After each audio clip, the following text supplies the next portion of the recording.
Yeah, exactly, going up. Hacia arriba todo parejito.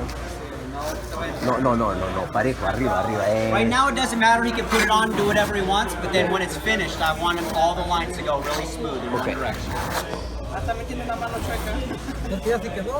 No pressure. No pressure, yeah. Sale más.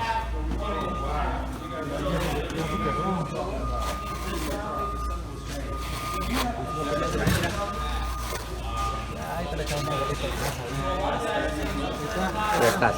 Ahí está. Ok.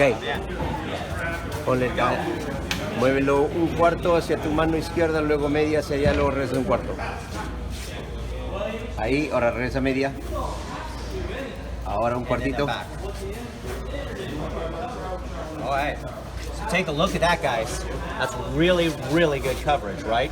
Pretty decent. Now you have some small gaps in there, but are those going to still be supported by what you got going on here? I would think that maybe there's a little bit too wide, and what's probably happening is probably this wall is pushing in a little bit too because it's not 100% solid. Solid. But that's actually pretty decent, right? Okay. So one thing you might want to do if you were going forward, you might want to actually back trowel this to get just a little bit more, or move up to just a little bit bigger notch trowel. Okay. We can also see through this one, so if we were installing a tile that we can't see through, we might not have pushed as hard to try to see through and see those lines disappearing. So make sure when you're installing tile, you pull one off, like the first tile, maybe the third tile, something like that, again, to make sure that you're getting the right amount of coverage.